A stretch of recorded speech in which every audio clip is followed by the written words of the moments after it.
So I've had a few people ask me about how I set up the spotlights on this bike. So I thought I'd do a quick video to talk through it. So as you can see, I've got 4 spotlights here. They're just LED spotlights that I got off eBay. There's lots of different ones. These little mirror mount ones are kind of cool. You can see they just screw into, they mount off your mirrors. These ones here I've actually got them mounted off the indicator stalks. You can see they clamp on. Lots of different ones you can get. These were just the ones that I happened to get. This actually, little essentially a glove box. You can see it's just a molly pouch and it attaches onto the crossbar and my handlebars. Thought that was actually really worked out really neatly. But anyway, with these spotlights, yeah, lots of them around. Probably the trickiest part is going to be how to wire them up. Now, the wiring is all hidden under the dash.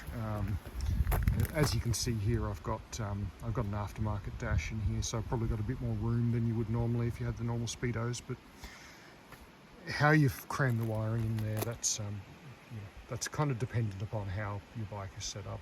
So I won't go into that, but I will talk a bit about the wiring.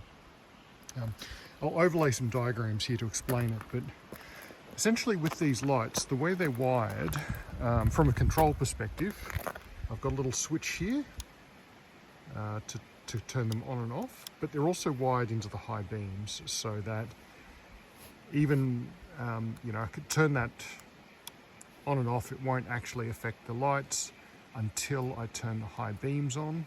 And when I turn the high beams on, then I can switch the spotlights on or off.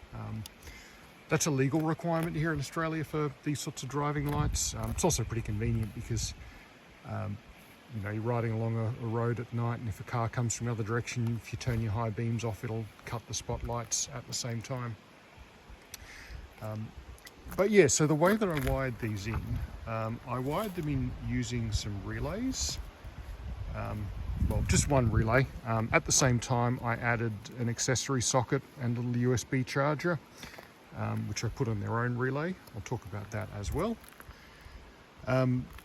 Now, it's a standard automotive relay. I don't know the number off the top of my head, but I'll put it up on the screen. It is wired in same way that spotlights in cars are wired in. So I've got a wire that goes from the battery up along the tank frame, comes up through here. That's it there, that little corrugated. So it just follows the same path as the other cables and wiring. Underneath the dash, I've got a relay. So the power from the battery goes into the relay, or at least the input that's switched. Where the complexity is the 2 pins of the relay that control the actual switching. So I've got this switch here, which again, this one just came off eBay. There's lots of different handlebar mounted switches you can get. This switch basically takes the dash high beam indicator lamp. So that's the little blue lamp that turns on when you put your high beams on to indicate that your high beams are on.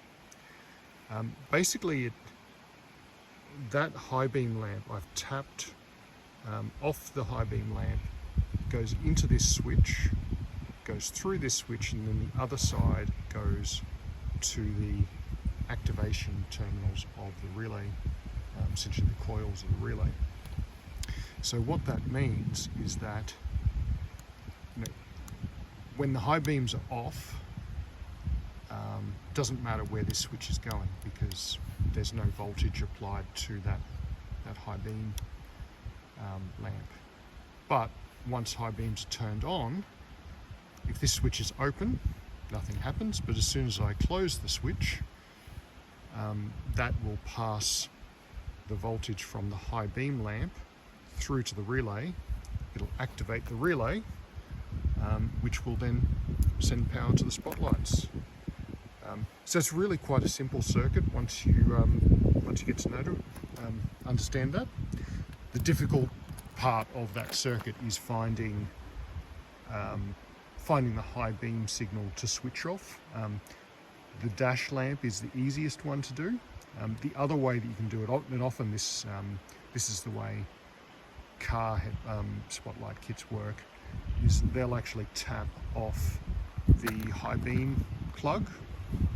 So essentially when power is being sent to the high beam, you just tap off that wire and feed it through the switch.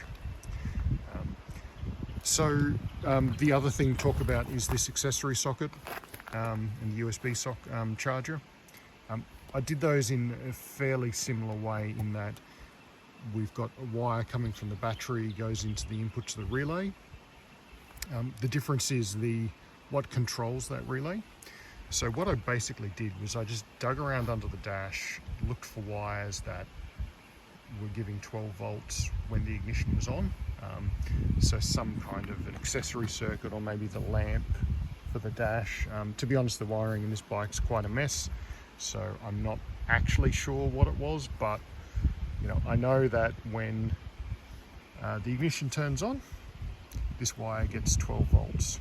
So basically I just tapped off that wire into the input to the relay, and hey presto, now this accessory socket will only power on when the bike's ignition is on.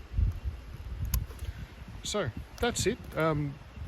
It's fairly simple. Again, I haven't shown the wiring, but the way that actually running the wiring really depends on how your bike is set up.